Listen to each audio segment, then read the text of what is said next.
He was stopped by 2 police officers while simply skateboarding, but within minutes, a crowd watched as the teenager was treated like a criminal. Little did they know his mother was the Chief Justice of the state, a woman whose name could topple an entire system of prejudice. When the truth came out, it sparked events that shook not just their town, but the entire nation.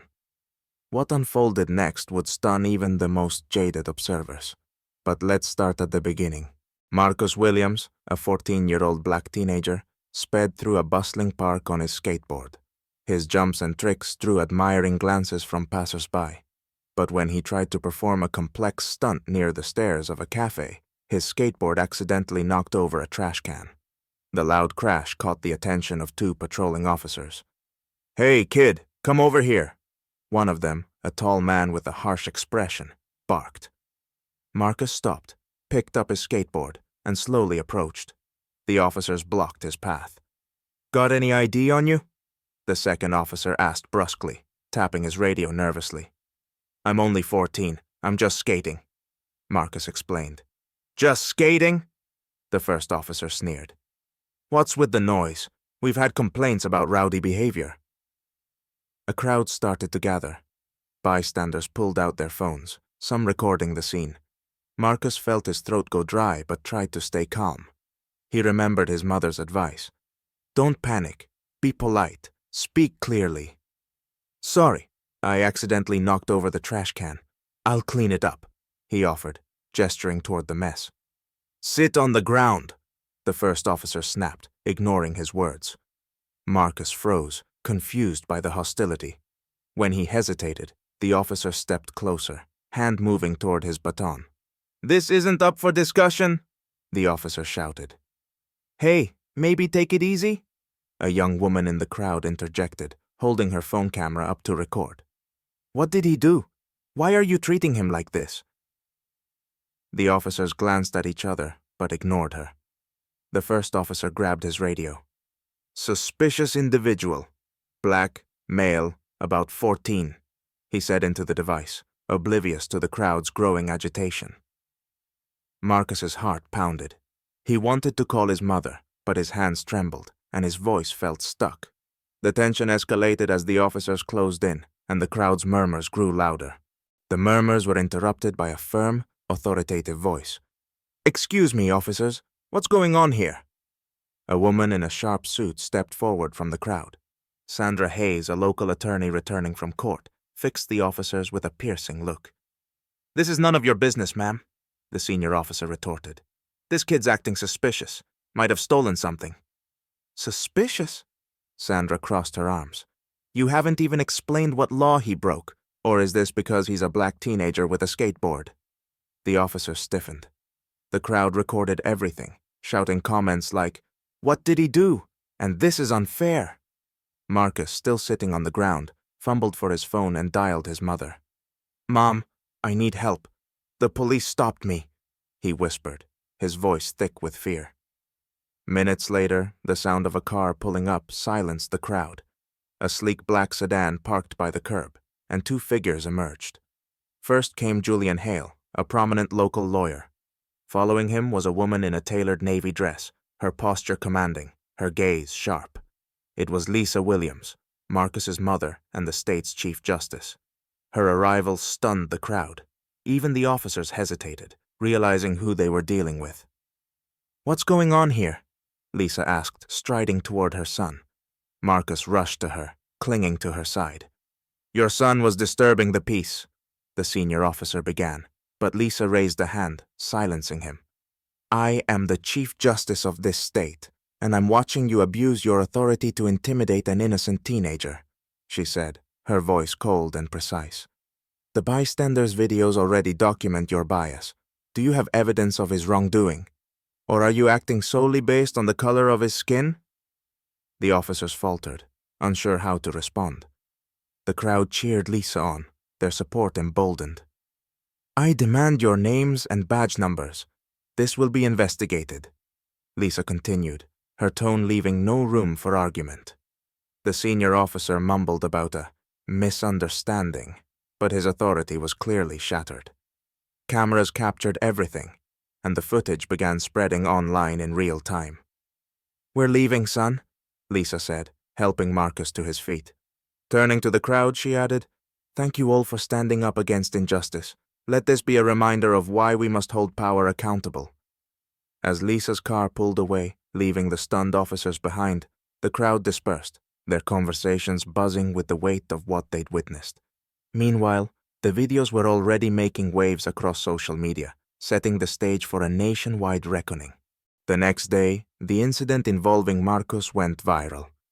Videos from the scene showing Lisa Williams defending her son garnered thousands of views. News outlets ran headlines like, "Chief Justice defends son against police misconduct." Discussions about racial bias and abuse of authority became central topics across social media and mainstream media alike. Meanwhile, tension was high at the local police department. The officers involved in the incident were summoned to an emergency meeting with their superiors. Captain Roberts, with a stern expression, listened as the senior officer tried to justify his actions. "We followed protocol. The boy was acting suspiciously," the officer argued. "Suspiciously?" Roberts interrupted, tapping his desk. "Do you realize who you were dealing with? You've disgraced this entire department. That woman isn't just a judge. She's renowned for her fight for equality. Your behavior has all the hallmarks of racial discrimination." At the same time, Lisa Williams was preparing to make a public statement. Her phone wouldn't stop ringing. Journalists, activists, and representatives from human rights organizations were all clamoring for her comments. Lisa agreed to speak at a local university, where an auditorium quickly filled with students, faculty, and community members. The event was streamed live to a national audience. "This incident is not unique," Lisa began, her voice firm and resolute. "Every day, thousands of young people face bias simply because of the color of their skin. What happened to my son could have ended far worse, and that is unacceptable." Her speech was met with thunderous applause. Lisa called for systemic reforms, including mandatory anti-bias training for police officers, the establishment of independent oversight commissions, and broader initiatives to address racial inequality. She wasn't just defending her son, she was drawing the nation's attention to an issue that had long demanded resolution. Meanwhile, back at home, Marcus received an unexpected message. A university student who had attended Lisa's speech sent him a video. In the clip, the younger officer involved in the incident apologized on camera. "I'm sorry we made a mistake," the officer admitted. "This has been a lesson for me, and I'm ready to re-examine my actions and my biases."